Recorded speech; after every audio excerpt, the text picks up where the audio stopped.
नमस्कार, Asian Public TV में आपका स्वागत है। मैं हूं doctor Shishir Upadhyay. Asian Public TV National खबरों में देश के प्रधानमंत्री के रूप में नरेंद्र मोदी तीसरी बार पद और गोपनीयता की शपथ ले चुके हैं। उनके साथ 71 मंत्रियों ने भी शपथ ग्रहण की है। शपथ होते ही पीएम मोदी एक्शन में नजर आ रहे हैं। दरअसल मोदी 3.0 के पहली कैबिनेट बैठक होने जा रही है। बताया जा रहा है कि इस बैठक में गरीबों के लिए बड़े फैसलों का ऐलान होगा। मोदी ने आज सबसे पहले जो फैसला किया है, किसानों की जो राशि मदद की जाती है उसको किया है। 2 करोड़ नए घरों की मंजूरी भी दी जा रही है। राष्ट्रपति भवन के परिसर में शपथ ग्रहण करने वाली नरेंद्र मोदी सरकार के मंत्रिमंडल की पहली बैठक आज शाम को प्रधानमंत्री ने लोक कल्याण मार्ग स्थित आवास पर होनी है। नवनियुक्त मंत्रियों की बैठक शाम 5 बजे पीएम मोदी के आवास पर होगी। सूत्रों ने बताया है कि भारतीय जनता पार्टी अध्यक्ष जेपी नड्डा ने मोदी सरकार के तीसरे कार्यकाल की मंत्रिपरिषद में शामिल मंत्रियों के लिए रात्रि भोज का भी आयोजन किया है।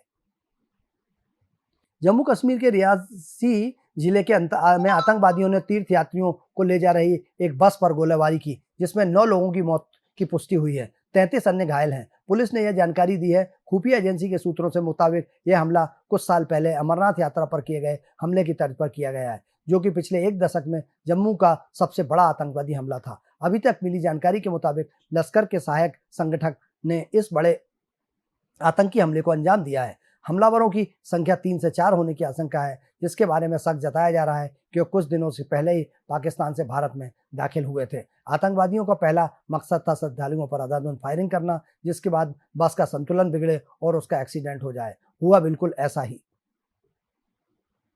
मुंबई एयरपोर्ट पर एक भीषण हादसा होने से बाल-बाल बच गया, जिसमें सैकड़ों विमान यात्रियों की जान पलक झपकते ही जा सकती थी। इसका एक खौफनाक वीडियो भी सामने आया है, जिसमें एक ही रनवे पर एक विमान को उड़ान भरते और दूसरे को उसके ठीक पीछे उतरते हुए देखा जा सकता है। एक ही रनवे पर एक ही वक्त में दोनों विमान का एक साथ टेक ऑफ और लैंडिंग करना बेहद खतरनाक और एक बड़ी दुर्घटना को दावत देना था। खबरों में बताया है कि मुंबई एयरपोर्ट के रनवे पर एयर इंडिया और इंडिगो के विमान एक दूसरे के बेहद करीब आ गए थे। इंडिगो का एक विमान छत्रपति शिवाजी महाराज अंतर्राष्ट्रीय एयरपोर्ट के रनवे 27 पर उतरा, जबकि एयर इंडिया का एक विमान अभी भी उड़ान भर रहा था। यह हादसा 2 एयरबस A320 के बीच हुआ है।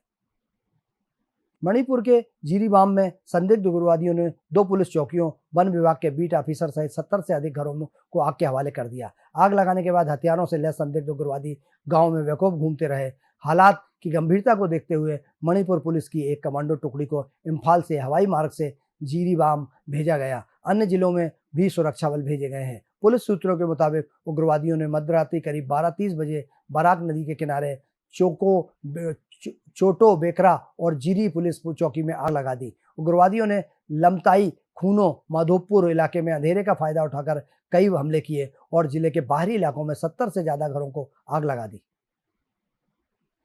मेडिकल प्रवेश परीक्षा 2024 में अंकों की वृद्धि के आरोप के बीच राष्ट्रीय परीक्षा एजेंसी एनटीए ने कहा है कि शिक्षा मंत्रालय ने 1500 से अधिक छात्रों को दिए गए ग्रेस मार्क्स की समीक्षा के लिए 4 सदस्यीय पैनल का गठन किया है। नीट ने कहा कि परीक्षा में कोई समस्या नहीं थी, क्योंकि छात्रों को नई पाठ्यपुस्तकें और परीक्षा के दौरान खोए समय के लिए अतिरिक्त अंकों के कारण अधिक अंक मिले हैं। हालांकि एएपी और कांग्रेस दोनों राजनीतिक दल आगे की जांच चाहते हैं। कई जगहों से दोबारा परीक्षा कराने की मांग की जा रही है। इसके आरोपों लगाया है कि 6 परीक्षा केंद्रों पर समय की हानि की भरपाई के लिए दिए गए ग्रेस मार्क्स की वजह से अंकों में बढ़ोतरी हुई और यह उम्मीदवारों के अवसरों के साथ छेड़छाड़ हुई।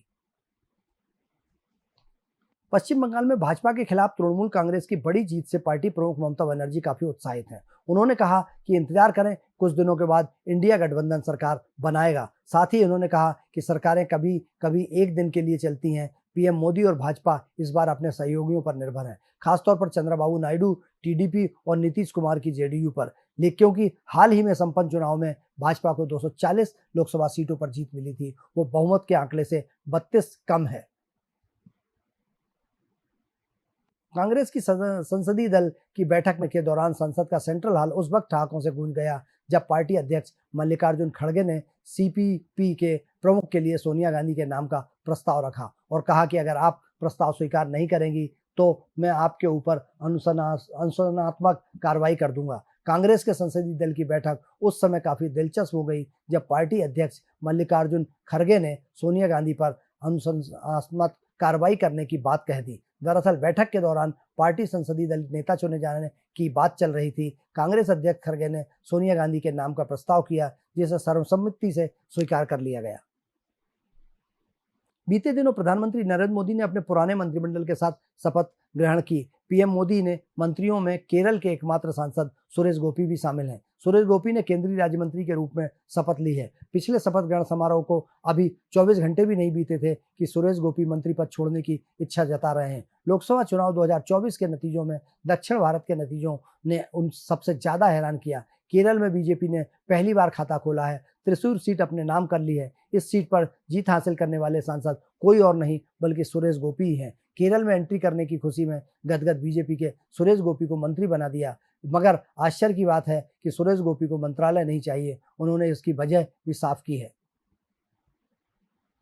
उड़ीसा से एक बड़ी खबर सामने आई है। बीजेडी नेता और पूर्व सीएम नवीन पटनायक के करीबी बीके पंडियन ने राजनीति से संन्यास ले लिया है।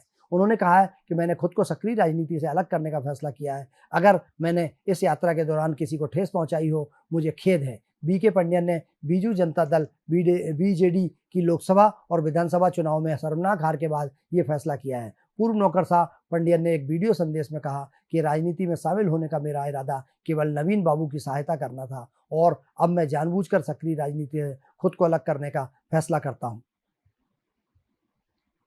लोकसभा चुनाव में समाजवादी पार्टी ने बेहतर प्रदर्शन किया है। इस प्रदर्शन में पार्टी हाईकमान उत्साहित है। ऐसे में पार्टी नेता कयास लगा रहे हैं कि सपा राष्ट्रीय अध्यक्ष अखिलेश यादव कराहल विधानसभा सीट छोड़ सकते हैं। वहीं कुछ नेताओं ने तो चुनाव लड़ने की भी तैयारी शुरू कर दी है। हालांकि अभी तक इस संबंध में पार्टी हाईकमान ने अपना रुख स्पष्ट नहीं किया है। संसद में सपा सदस्यों की संख्या अधिक होने के कारण पार्टी नेता कयास लगा रहे हैं कि अखिलेश यादव दिल्ली की राजनीति करें, वह संसद में पार्टी सांसदों का प्रतिनिधित्व करें। इन्हीं कयासों के बल पर पार्टी नेता संभावना जता रहे हैं कि सपा राष्ट्रीय अध्यक्ष विधानसभा की सदस्यता से इस्तीफा दे सकते हैं। ऐसा अगर होता है तो कराहल विधानसभा सीट पर उपचुनाव होना तय है। एशियन पब्लिक टीवी पर नेशनल खबरों में फिलहाल इतना ही। आप बने रहिए मेरे साथ और एशियन पब्लिक टीवी पर खबरों का सिलसिला जारी रहेगा। नमस्कार।